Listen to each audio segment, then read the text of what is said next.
From the headquarters of Ramsey Solutions, this is the EntreLeadership Podcast, where I take calls from leaders like you about what it takes to win in any stage of business. I'm Dave Ramsey. I've been running Ramsey Solutions for over 30 years. We grew it from a card table in my living room to where it is today, a major national brand doing about $300 million top line. And we did all of that the hard way. No debt, scratching and clawing, doing a lot of stupid butt stuff and recovering from it. And so, no, I'm not a college professor with a tenure that's never made payroll. I'm quite the opposite. Not mad at you if you're a college professor that's never made payroll, but don't really want your opinion on running a business. This business has been run by and grown by people who actually do it. We don't just talk about it. And that's what this podcast is about. It's for you. You people that are out there leaving the cave, killing something, and dragging it home every day. We do it. So if you got a question and you want to be on the show, just call me at 844-944-1070. That's 844-944-1070. Or you can fill out the form on the website at EntreLeadership.com/ask and be part of the program. Hallie is going to start off today in Houston, Texas. Hey, Hallie, how are you? I'm doing great. How are you? Doing better than I deserve. How can I help? Hi. Okay, so I am the marketing manager, and I'm approaching my 1-year anniversary at my family business, which is an IT managed service company. My father and mother have talked to my husband and I, and we've discussed taking over the business when my dad retires. But there's been little clarity on how or when that'll happen, and I'm not sure if I'm comfortable with how the business is right now. So my question is, how can I approach a conversation with my dad to learn if taking over this business will be a good idea relationally and financially, or if it's time to grieve the loss of the picture I had of taking over the business? Okay. How old are you? I'm 24. And how old is he? My dad? Mm-hmm. He is, I believe he's 56. Okay. So do you think he's planning on doing this in 10 years when he's 66, or do you think he's planning on doing it next month?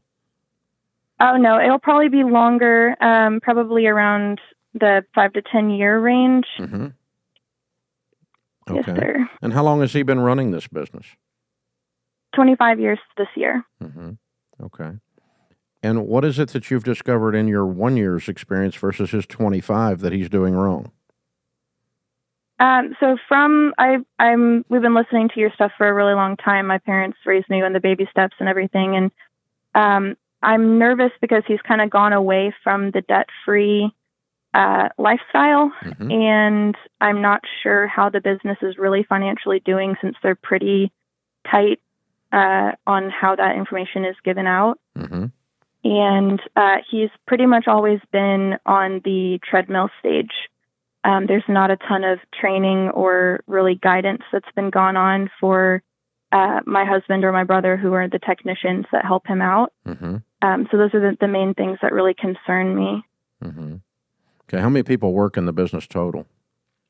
5. Yeah. 3 technicians, including my dad, and my mom and I are kind of administrative or operations. So there's no one there that's not family. Correct. You have any idea what the revenues are? I know that whenever in 2020, we were doing almost $500,000, and then we lost about 40% whenever my dad almost passed from COVID. We lost some business while he was in the hospital, and we're still recovering from that. Wow. Yeah. Sorry. Yeah. Okay. Well, the only thing that there's a couple of things we know about successful transitions. One is the more gradual that they are, the more successful they are. So starting now on a 10-year plan is a better idea than starting 2 years before the plan. Okay? Absolutely. The second thing we know about this is that it requires a ton of communication, not only between the buyer, in this case you, and the seller, in this case him, but also the rest of the team, and even the vendors, and even the customers need to know what the plan is. Because let's pretend he's 64 and still running this, and your customers don't understand what the plan is when he steps aside. Then they are nervous customers, and you're going to lose some of them. So not communicating the succession plan to your customers is it's bad marketing, okay? And so at Ramsey, we've been very clear about what our succession plan is to everyone. Anyone that will listen, we'll tell them, over and over and over again. We know exactly what we're doing. We've got a game plan. We've laid it all out, and we're in the, I'm in my mid 60s or my early 60s. So we're in the last few phases of it, right? Of what the plan looks like and what's going to happen. In our case, I'll continue to do what I'm doing here on the microphone, but I won't be the CEO anymore in a few years. But in this period of time, this next phase, my son Daniel has become the president of the company, and he and I are running it together. And the three Ramsey siblings, including his two sisters, are the owners of the company, with the exception of I own the only voting stock. And so, so I'm still in control today. But at any point, it'll be easy to flip the switch, and the three of them are in control, in charge, and they're running things. And the customers know that. I just said it on a microphone. The vendors know that. The team members know that. And we know the Ramsey personalities are able to step into the Ramsey show and the other shows that we do and, fill my shoes, including this show. It wouldn't be hard at all, and that kind of stuff. So this is the kind of things you could share with your dad. Look, Ramsey says the more gradual it is, the better off it's going to be, and the more communication there is. We got no plan, so we don't know how gradual it is, and there's been almost no communication because we don't have any idea what's going on over there. I just work here. Now, I'm 24. I've been here a whole year, so I don't know spit. And that's your line, okay?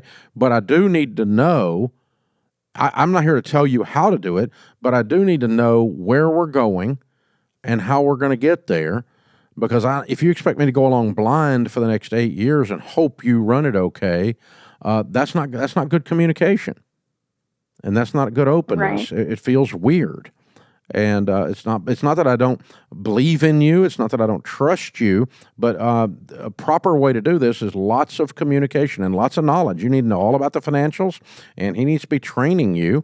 And then later on, you need to be involved in the decision on whether we do this thing or don't do this thing. Today, you haven't earned the right to do that, but you have earned the right, if he says he's going to hand it off, to be involved in the communication and for a plan to be laid out. If it's a 10-year plan, that's fine, but just tell me. If it's a 12-year plan, let's talk about it. Or if it's a plan based on certain check marks. In our case, we were not moving Daniel, he's been here 10 years, into a president's role until he had proven competency and until all of our senior leaders checked off on him being the leader. And that proves his competency, not just me. And they did. And so, as a friend of mine said, Daniel was elected president in the elevator, not the boardroom. And so that's your job, is to go be that person, right? You've got to earn the right to speak up. But you, just by your presence and the idea that you earn the right to hear what's going on, you don't really get it. Your advice is not going to be adhered to, and you need to pay honor to his 25 years. Your advice doesn't mean spit after 1 year. There's not a 1 year person on our team that's going to run this place. Okay, we love them, and we're glad they're here, and the expertise you bring to the table is valid, but not for running the whole place. And you can ask questions about, okay, look, you raised me on the Ramsey stuff, and here you are borrowing money. I don't understand how that works. It feels inconsistent to me. Explain it to me, Dad. Now, that's a fair question, okay? But you can't wag your finger and go, we shouldn't be doing that. It's an improper way to run the business. No, you're not in a position to do that at this stage of the game. You're really, really young to the situation. And you're young. So pay honor, lots of honor to the founder, but that doesn't mean you have to honor their misbehavior, but you honor the position, and you can ask a lot of questions. And a lot of people around here have asked me a lot of questions over the years, and I don't consider that belligerence. I consider that wisdom. And I don't mind if a young person that's, challenges, okay, I don't understand how that fits with our core values. Okay, that's a fair question. But the answer to it you might not like, because it might be that you really didn't understand. The answer to some questions is you're wrong. Some questions is you're right. Some questions is you just didn't have all the information. So those are okay questions if they're real questions. But if it's a passive-aggressive statement and you're being belligerent, that's another thing. So you got to be really, really careful to be patient, to lay in a plan, to exert honor. But it's fair to ask for a timeline game plan, a roughed-out timeline of what it's based on. It's fair to ask for communication and openness about the books. If you're expecting, and then on the purpose of Dad, mentor me. Show me how to do this. Show me how to do what you've done. What you've done here is an amazing thing. You've grown a business. And if you keep doing it with that approach, you're going to be okay. But, when in doubt, be super humble, because that's the position you're in. This is the EntreLeadership Podcast.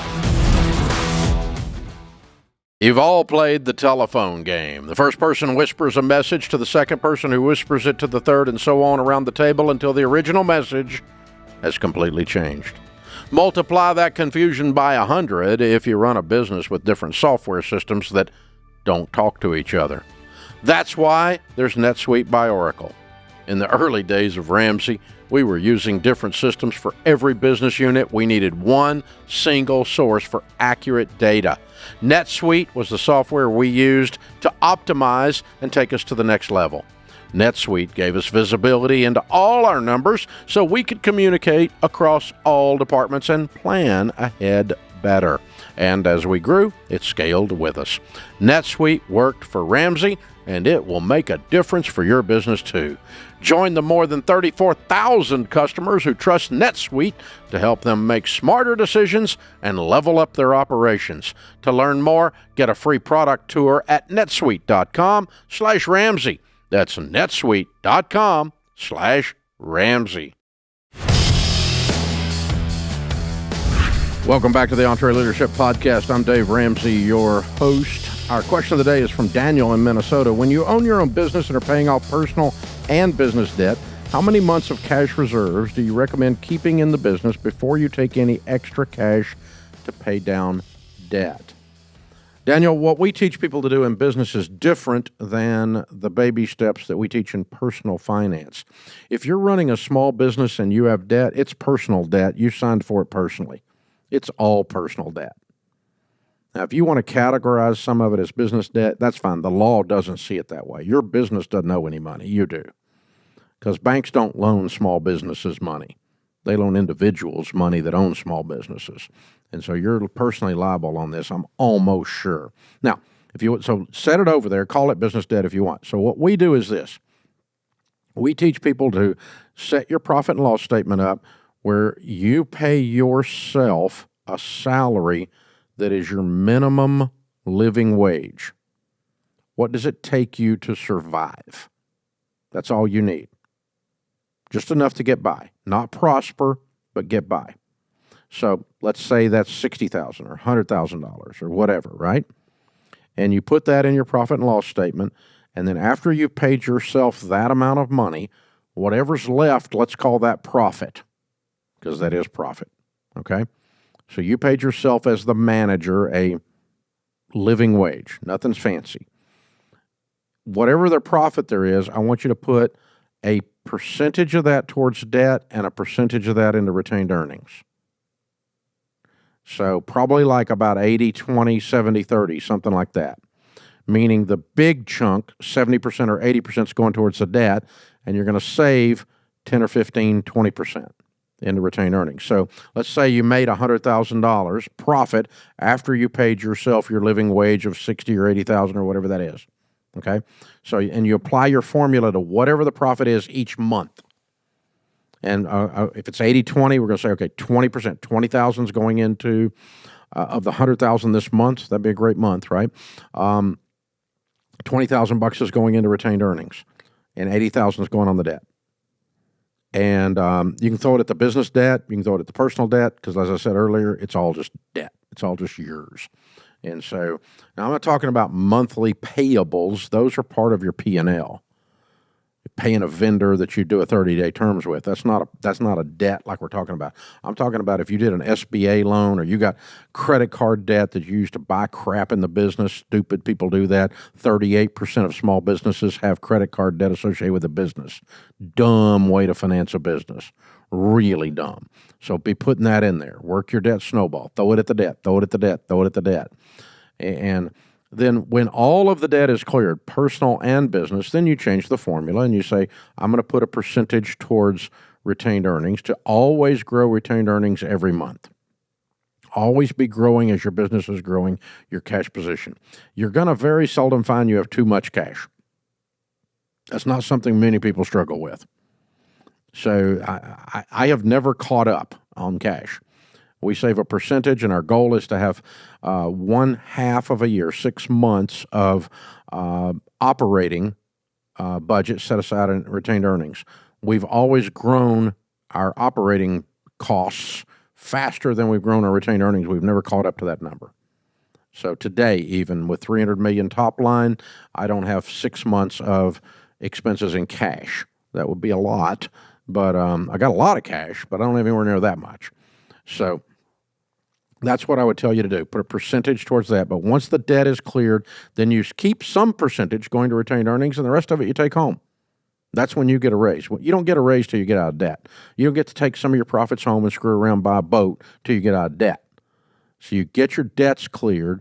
And also that P&L includes some line items for equipment replacement. You got some trucks that are wearing out, and you're going to have to buy some trucks. Well, you got to have a plan to do that. So in your P&L is a line item to cover that as well. This is the EntreLeadership Podcast. If you want to be on, call us and leave a message. We'll get back to you and make you a caller. The number's 844-944-1070. Paul is next in Fresno, California. Hey, Paul, how are you? Hey, Dave, I'm doing really, really well. How are you? Better than I deserve. What's up? So I'm a part owner and editor of a newspaper publishing company that runs 2 local weekly newspapers as well. Our top line is around $2 million, and we've got 30 employees overall, a mix between full-time and part-time. And we just recently discovered the podcast, and we kind of discovered that we've been in the Pathfinder phase, but we've probably been there for quite a while, and maybe not doing necessarily all the steps to move past that, but now we found you, so okay. Perfect. But so right when we were going through some significant growth last year, and then we just had some key younger employees in pivotal positions just, up and leave. A couple of them left for better paying jobs and benefits that were just outside of our range. And then another has just left the industry altogether. So what I wanted to get your take on was, how do we invest in our new and even current employees in a way that encourages them to buy into our mission? And hopefully, if we do a good job at that, we can reduce turnover. Yeah. Well, we've had the highest turnover in the past 24 months that we've ever had in our history, and so has most every company in the nation. The nation has gone through, as you probably know, what we've called the Great Resignation. And companies our size have had a 29% turnover. Our turnover was nowhere near that, but it was still double what we're used to, and that's what you're experiencing. You didn't have turnover much, and all of a sudden, boom, some key people walked out, and you really feel it. I mean, you lose 5 key people in a 30-person organization. That's dadgum. That knocks the wind out of you, scares you. And if I were you, that's what I would be feeling. And so, so we're constantly addressing that right now and looking at it. So part of what we've done, and I'd recommend, is the recognition that this is a cultural phenomenon that came out of an existential crisis after a pandemic, after a quarantine. People came out of a quarantine and went, I really don't know what I need to. They're kind of wandering around with this deer in the headlights look and looking for happiness and trying to find it somewhere. And I don't know if I really even want to work. You know what I'm saying? And it was all this weird crap going on, almost like the 70s kicked back in or something. And so we're losing people to that. The work at home movement, evolved or hit a different stride or whatever out of that. And it was accelerated because of COVID, because of the quarantine as well. And so we've lost some people that want to work from home, and we work from work. So it's not an option for us. And it's our choice, but it's your choice not to work here. So that's okay. So we've lost a few people from that. And I'm okay with that. It's okay. But we didn't change the program. You did. So anyway, one thing we've done is we recognize that this was a blip. Like a lot of things in the supply chain and other things, the Great Resignation has about run its course. It's followed up now by the Great Regret. There's a whole bunch of people left their jobs for what they thought were better paying situations or better situations overall that are wishing they didn't because they jumped from the frying pan into a bonfire. They got themselves into a mess and corporate America's turned around laying them back off and screwing them. And so there's been the Great Resignation followed by the Great Regret. This is going to smooth back out. We're going to go back to more normal turnover ratios. So number one, it's not something you need to panic and overcorrect what you've been doing. Number two, it's a good thing to wake up and say, hey, we got to do what you're suggesting, Paul, which is how can we actually address this? Yes, I want to address it, but I want to tell you up front that even if you had addressed it before all of this, you still would have lost some of those people because we did. And we've got a great culture. We've got an incredible work culture here. So first thing is, there's not a pay system that will cause you to retain people. You got to pay fairly, and I love incentive plans of any kind and Chotskys and anything where we can help people. But the biggest thing that retains people is two things. One is really good, open, clear, integrity-based communication with their leadership team, where they feel heard and are heard, and they're course-corrected, and they've got accountability, they've got encouragement. So, if you're at the Pathfinder stage, one of the things we talk about is weekly one-on-ones. You guys got to take that to an art form, to where the person is being heard by their leader speaking into their lives, cares about them personally, in a sense pastors them, knows what's going on with their sick dog, their kids, struggling in school, whatever. We know we care about the people. We love the people. We spend time with the people. And that open, clear, and clear communication on performance and mentoring on how to get better. And people appreciate that so much, they will do anything to stay in a situation like that. The second thing we find is they have to tie their work to something that has meaning. People don't go to the assembly line anymore and do mindless stuff. They won't stay with you, even if you pay them unbelievable amounts of money. And so they have to tie that, okay, you're in journalism, that the work you're doing with these newspapers, it matters. It's work that matters. We've got it all over the walls at Ramsey. This is work that matters. When you write a line of code here, you're helping somebody with their money, helping them save their marriage, helping them change their family tree, send their kids to college. This is work that matters. When you ship a book here in shipping, you're not just a shipping guy or gal. You're somebody that actually did work that matters. Something changed because you did that, because that book got there on time. And so you're engaged in something that has a noble purpose. And you are, Paul. So you just got to communicate that a lot, over and over and over, till you're sick of saying it, because they don't hear it until you say it 9 million freaking times. And then the one-on-ones you're talking about, look, you got to do this different because this is work that matters, and you tie it back to that. And I stand up in staff meeting. We have a staff meeting for the whole 1,000-plus people team every Monday morning, and I remind them, listen, this place is blessed. We've got unbelievable financial resources, talent. We've got brand recognition. People love us in the marketplace, and we are blessed. But we are not blessed so that we just become blessed. We're blessed so that we can be a blessing. If you work inside these walls, you work for the people that aren't here.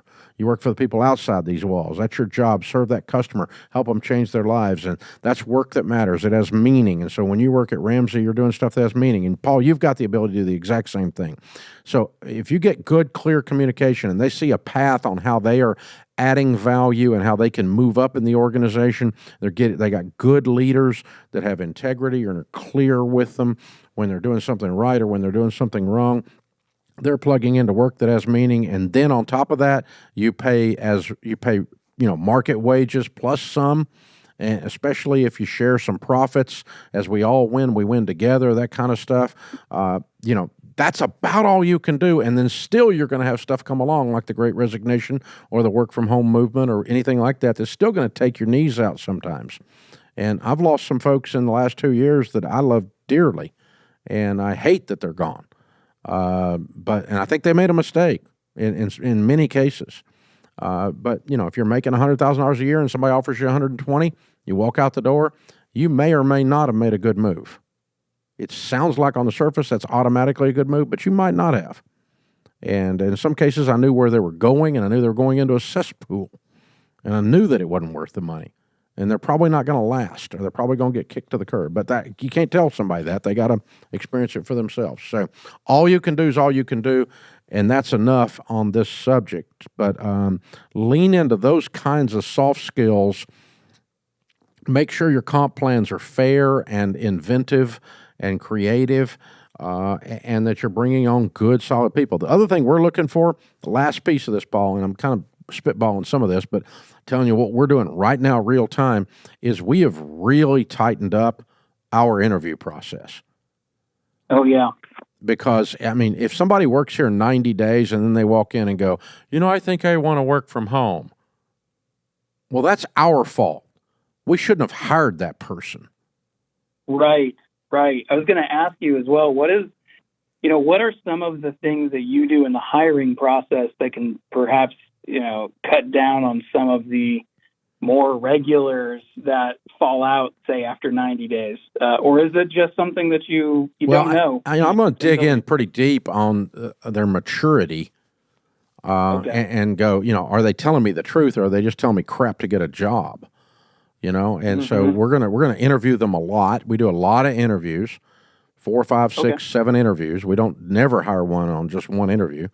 And in that process, different people are talking to them, and we're trying to get a bead on it. Does this person really want to plug into the crusade that we're doing here, or are they looking for a job? And if they're just looking for a job, they're not going to fit in. Because the people that work here and that last, they care deeply about this place. They care deeply. They will fight you, and you're not going to like it if you're in here going, I'm just here to get a check. You don't fit into this place. So we want you to know that up front. And so we ask a lot of questions, leading questions about stuff like that in the process, and try to ascertain, is this person mature enough? But we literally had a person leave in the last 90 days that had been here 90 days. And one of my guys comes in and goes, what's up with that? And I'm like, what's up with that is you're stupid. You hired them. It's our fault. Something in our process let that person in the building. And it's our fault. So I'm not going to blame that little immature 20-something that couldn't find their butt with both hands. And, they obviously wander into a building where we say very clearly we work from work. We do not have a work from home program. And then they discover while they're working here that they can't work from home. Well, how dumb is that? That's our fault that we let that person in the building. They were not qualified to be in here, maturity-wise or anything else, and that's what we get into. So, yeah, the interview process is something you'll find in EntreLeadership Elite. We spend a lot of time on interviewing to make sure we get the right people in the building. Man, keeping crazy out of the building, it's a full-time job, man. It's a dadgum, because crazy will sneak in. And it will drive you bananas running a small business. So, hey, really good questions, Paul. And I don't have time to teach the whole thing out, but that's just some thoughts I had. And it's actually stuff that we're working on at this moment. We've always been pretty good at it, but we're getting even better at it every minute while we're here. And some of those special challenges we've all had in the past 36 months or so, we've learned how to do all new stuff in the process. That's how we do it. So, really good question. Again, if you want to be part of the program, go to EntreLeadership.com/ask. Type in your question. The team will get back to you. Set up you to be a caller here on the EntreLeadership Podcast. This is the EntreLeadership Podcast. We've been talking about the stage of businesses. We're just talking about Pathfinder with Paul, the roadmap that's going to help you grow your business. We hope you're paying attention. The stages are going to help you accelerate your growth like you wouldn't believe. And the 6 drivers drive you through those stages. So you're going to love it. If you're a business owner and you're trying to level up to the next stage, you're going to need more than just the high-level summary that we give you here on the air. You ought to attend EntreLeadership Master Series. This conference is a 5-day tactical crash course on how to grow a business. We'll break down all the skills you need to advance through the stages of business like delegation, hiring, strategic planning, the stuff I was just talking about in that last segment. Best part is it's not theory. We're really doing this. These are lessons taken from what we've learned as we grew this business through the different stages and what we're learning today, hands-on today, live, right there. So much to talk about, and we've even added an extra day this year. It's happening November 5 through 10 at our headquarters in the brand new Ramsey Event Center here in Nashville. You don't want to miss it. We are almost sold out. There's about 74 seats left as I do this recording today. So if you want to join us, don't wait. Go to EntreLeadership.com/Master Series, get your tickets, and that way you will avoid FOMO. That's a word I learned this week. Fear of missing out. See, even old people can learn stuff. All right, Jeffrey is with us in St. Petersburg, Florida. Hey, Jeffrey, what's up? Hey, how are you doing, sir? Better than I deserve. How can I help? So I'm the broker owner for a small residential real estate brokerage in St. Petersburg, Florida. We've been in business a little over a year now, but prior to that, I'd worked in a different broker's company for the better part of a decade. And I've been learning through this process, there's a pretty big skill and knowledge gap between what I needed to be successful as an operator in someone else's business and what I've needed so far to keep our company going and try to make it the best we can be. So I guess what I'm looking for from you, sir, is some wisdom on like what skills should I focus on as a new business owner? I find myself dealing with things as they come up, and I'm trying to, I don't know what I don't know. So I'm seeking wisdom on that from you. Okay. Well, that's like, how do I run a business? That would be like a course. Right. I mean, my gosh, I don't know how to answer that in a single call here, but let me back up a second because I grew up in the real estate business. Mom and Daddy owned a residential company when I was growing up, and I got my license when I turned 18. I've still got that license.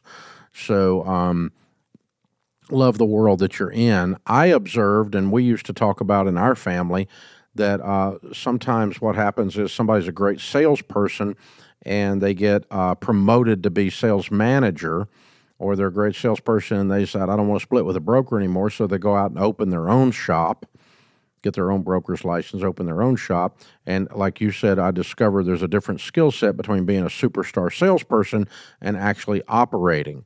But you're taking it a step further. I think you said you used to operate a brokerage for someone else? Operate within. So no, I followed that basically exactly what you just said. Okay. I did really well. Okay, so you're a great sales. Yeah, so it's like you can be a great heating and air person, but that doesn't mean you know how to run a heating and air company. It just means you know how to fix the heating and air.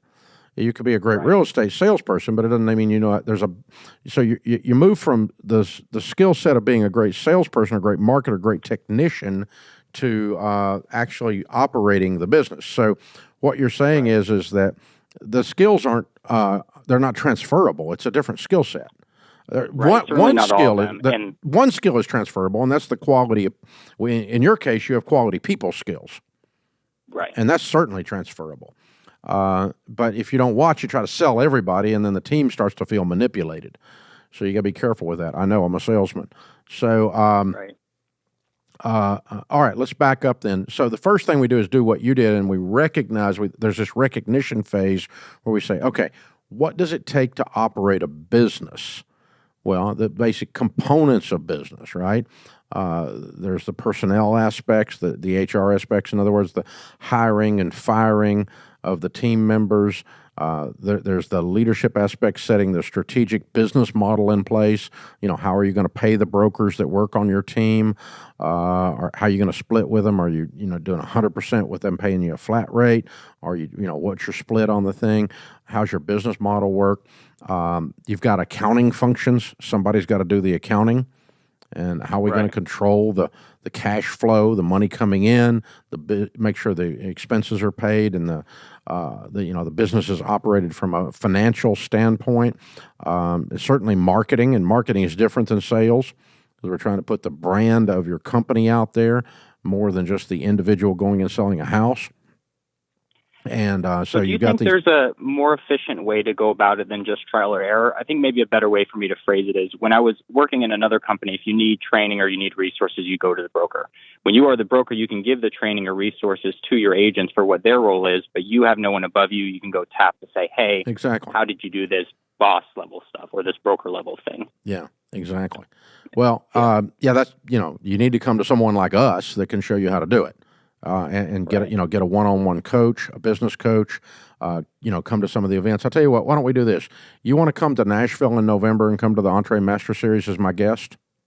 Oh, I would love that, Dave. All right, you're coming as my guest. Let's just start there, okay? That's 5 days. When you leave, you're going to be mentally exhausted because you're going up to a water fountain to get a drink. I'm going to turn on a freaking fire hose, okay? Because I can't answer this in one call on a podcast. There's too much going on, right? Because the hiring and firing lessons are 6 hours. I mean, it's like that kind of stuff. So there's, but yeah, you're right. You've got to get the skill set. You got to tap into something like someone to teach, and we teach this stuff as practitioners on operating a business. We work with small businesses of all kinds, lots of real estate companies, by the way.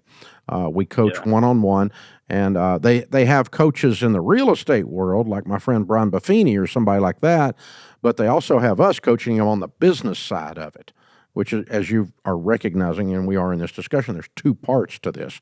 It's not just the real estate coaching. So, the first book I'm going to tell you to pick up is by my friend Michael Gerber.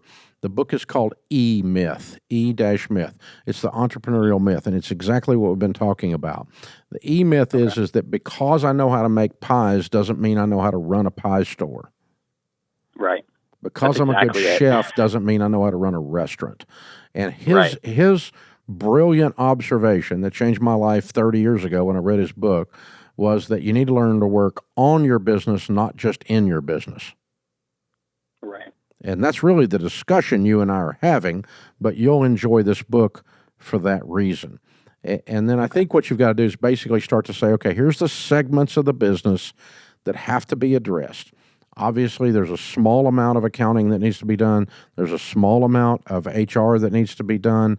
Meaning hiring, firing, and recruiting. There's a small amount, nothing's huge at this stage, but you need to touch the bases on these different things. A small amount of legal that needs to be done. You got to decide if you're going to, what the ownership entity is. Is it an LLC? What are we doing here?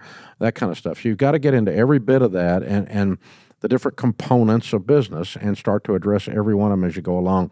And I think you'll be able to start to move forward. You're probably instinctively doing a lot of them. You just feel really inept because it's your first ride on this particular truck. And I'm flying by the seat of my pants. Yeah. I'm learning things as they become problems. I much prefer to be proactive. Yeah, if you can get ahead of it, it changes everything. And that's working on your business instead of in it. When you're in it, you're a fireman. You put out fires all day long. When you're working on it, you've already got all the fire protection in place. There's alarms up and everything else, and the fire extinguishers are on the wall. And you just, we don't have the. And so what I did over the years was every time we learned something the hard way because we did something stupid, we said, I don't mind the pain of stupid. I just don't want to do the same stupid thing next time. Right. If we're going to do a stupid thing, it needs to be a new stupid thing. Right? Right. And so that you will learn incrementally as you go along. You can't keep from doing that, but just, don't repeat the mistakes is the thing. Figure out what you did, do an autopsy on the death of the patient and go, how'd we kill him? What happened here? What was this stupid thing we did? And, we got to figure out to not do that thing again, and that gets you there.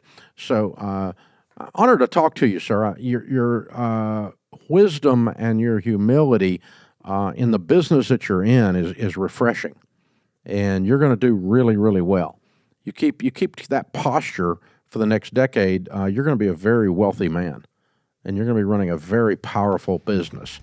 Because that sense of curiosity is it's essential to being an entrepreneur, and it's a type of curiosity that has humility laced into it. And you got that in spades, man. You're ready to go. So that's why I'm giving you this ticket. This ticket's multiple thousands of dollars I'm giving you for free, but I want to invest in you. Be sure you meet me and we talk about this when you're up here. Okay, this is the EntreLeadership Podcast. The 5 stages start with the treadmill operator. The whole thing counts on you. Too much of the business relies on you. And the next stage of business is the pathfinder. The primary problem there is you lack clear direction. You got to learn things like mission and vision and core values and role clarity and communication. And then you move to trailblazer when you level up, and you struggle with you lack the leaders and the plan to scale your business. The second level of delegation, leadership delegation. Rather than just delegating a task, now you're delegating concepts. And you move from there to peak performer, and that's where things are rocking. Primary problem peak performers face is your business has become too comfortable. And we help you re-energize it there when we're working with you in EntreLeadership Elite. And then the last stage of business, and there's no set number of years or months or dollar values that take you through the stages. It's more recognition of how the business is run and operated. The last stage is the legacy builder. And the primary thing that the legacy builder has to work on is the succession plan. There's some concessions involved, but it's a succession plan. Freudian slip. All right, you got to love it. All right, this is the EntreLeadership Podcast. We're glad you're here. The 6 drivers that'll take you through that is you work on you, the personal driver. You work on making sure your business is bigger than the bottom line. That's the purpose. Of course, we got to work on people, putting the right people on the bus, the wrong people off the bus, the right people on the right seats on the bus, according to my friend Jim Collins. Then you lay out a plan. No one wins by accident. It's by plan. Of course, the product delivers the excellence, and the profits take care of themselves. The last one is profit. And then you start again. You get better yet again. Your people get better. You drill the purpose even deeper. And we work our way through these 5 stages of business. Gary is up next. Gary is in Syracuse, New York. Hi, Gary. How are you? Hi, Dave. How are you? Thanks for taking my call. Better than I deserve. What's up? How can we help? Quick question. I'll give you some background. I'm trying to understand how to handle and get your take on how to handle the visibility of building wealth as a leader, and specifically me as a young leader. I'm a 31-year-old plant manager at a drinking water facility for a large international company. We're geographically separate from the rest of our company coworkers. So we feel like a small business. I feel like a small business owner. I manage a team of 7. And, I'm really grateful for the position I've been in. My wife and I have also gone through your baby steps. We're nearing baby step 7 here in the next couple of years, which is awesome. And I'm trying to understand how to handle this, to build wealth, and to whether to keep that secret from my direct reports or to share that. I'm dealing with some difficulty when it comes to discussions of pay and compensation for them. And my feeling is that they think I am more fortunate simply because of my position. And they think that I have a leg up on them, and I'm making out while they're just grinding and working. Just looking for your input. What do they do? What is their what's their job descriptions? They're operator and maintenance technicians at a drinking water plant. So it's kind of turning a wrench, fixing, working, all kinds of different stuff. Mm-hmm. Okay. All right. So there's 2 types. There's more than 2, but there are 2 types of cultures that can evolve in a blue-collar setting. One is that the blue-collar worker, the wrench turner, the heat and air technician, the carpenter, the roofer, sees their work as a craft, and they take great pride in the fact that they are a tradesman. And they have a level of personal maturity and a personal confidence that they carry themselves as if they're a doctor or a lawyer. You know what I'm saying? And Yes. There are cultures of people in blue collar that do that. We work with a lot of heating and air companies, for instance, and I've talked to several people that they have. These heat and air technicians take great pride in inside their thing, as an example of being able to walk into someone's home and, put on the blue booties and, take care of business, make sure the lady of the house feels safe, all that kind of stuff. In the whole process, there's a whole customer service interaction, not just turning a wrench on something. But if they The other culture is the negative culture, which is what I think you're describing. And the negative culture can be that they feel like second-class citizens, and then they're supposed to sit around and figure out how to steal. They're supposed to sit around and figure out how to not work and still get paid. And the man has got his thumb on them, and they whine a lot. Okay, yeah, I definitely have the first group. I think my folks are really proud of what they do. It could be part of this is my own paranoia of, building wealth here and starting that, and, the visibility of me taking a 2-week vacation with my family to Florida, or, for example, I've talked to other business owners, and they've told me how they kept their wealth sort of hidden from their folks.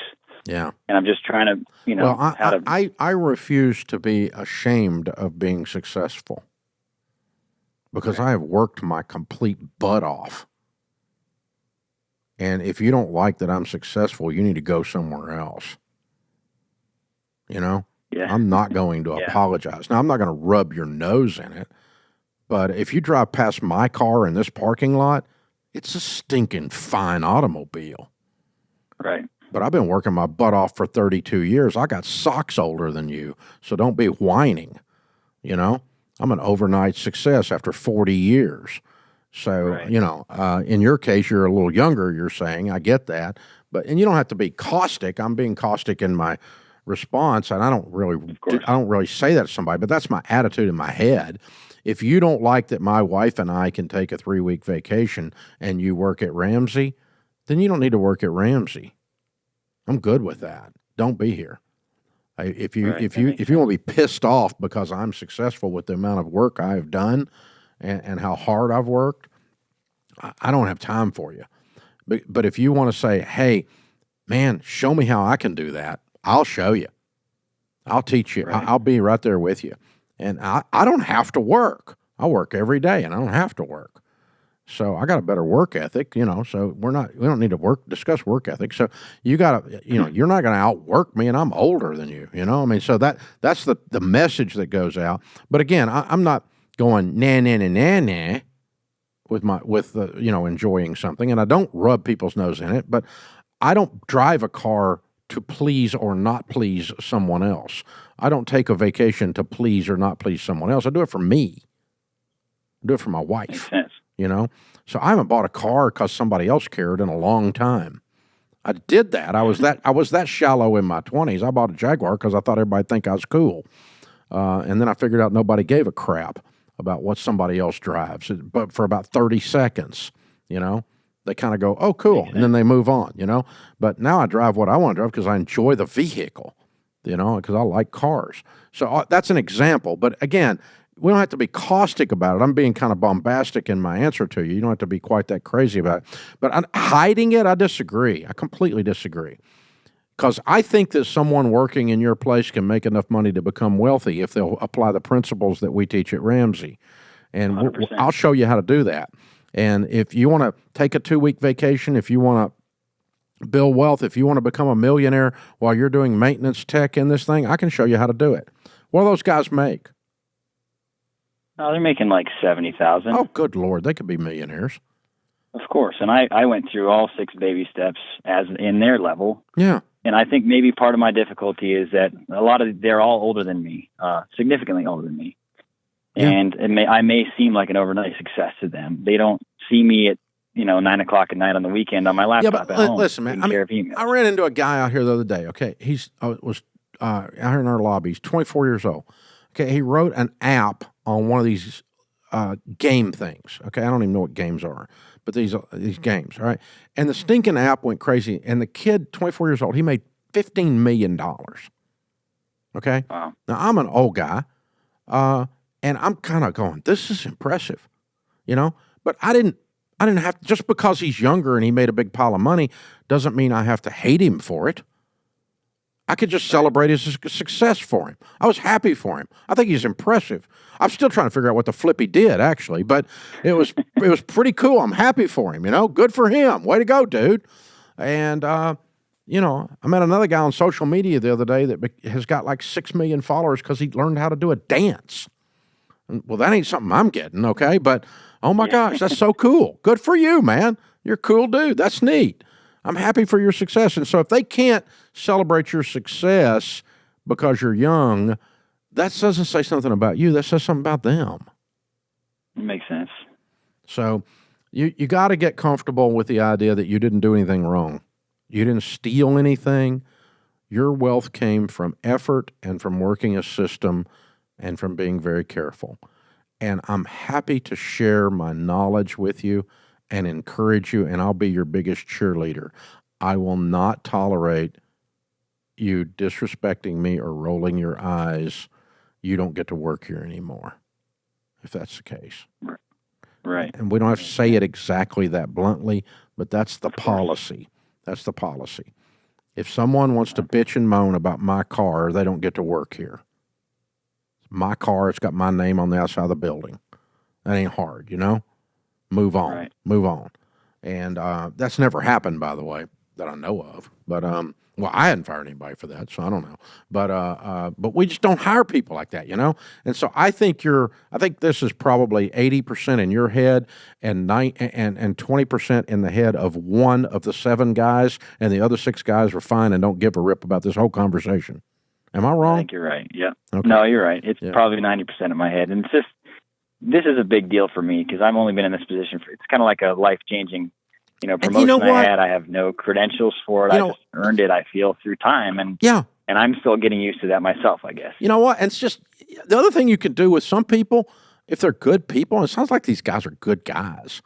They are. They really You could just say out loud, hey, you know what? Sometimes I'm a little uncomfortable because I'm the leader here, but I'm younger than you guys. And sometimes when I get the benefit of some of the money that I've got, it makes me feel weird because I don't want to be weird with you guys. I love you and I want you to win, and I don't want you to feel like I'm putting you down because I'm not. But sometimes I just need, if you just say it out loud, you know what? The bugs run to the corners. Yeah. Bugs won't stay in the light. And sometimes if you get in a situation where you're just really feeling weird about it, just say it out loud. And go, once I say it out loud, it loses its power. It's true. But just go, because you're not being arrogant about it. You're being very humble. If you're being arrogant, I'd call you out, man. But you're going, I'm concerned about this because I care about these guys. I'm concerned about this because I don't want to be a jerk. I'm concerned about this. And if you just say that out loud to these guys, I think they would really appreciate it. You don't have to do it every day, but if you hit a high, a peak moment where you're really feeling uncomfortable and awkward, well, maybe just let the air out and just go, guys, I'm feeling really uncomfortable and awkward about this. Right. And, you may not be thinking this, but I'm worried that you're thinking this. Yeah.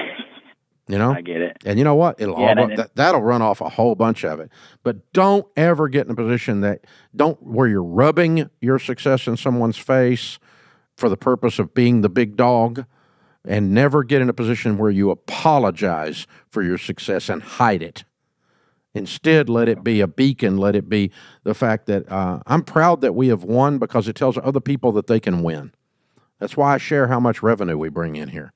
I used to be afraid to say out loud what Ramsey's revenue was because I was afraid somebody would think, oh, we're too big a deal. And, we're a big deal, but we're not too big a deal. But then I got to saying, you know what? We started this freaking thing on a card table. This is a great American dream.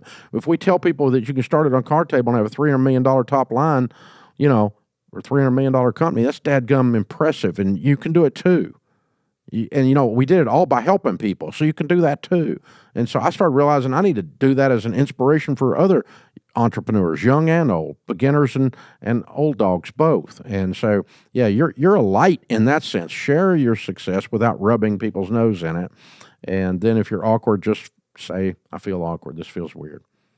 First time I bought a nice car after I went bankrupt, I felt weird. And I had to just tell people I feel weird. And it helped a lot.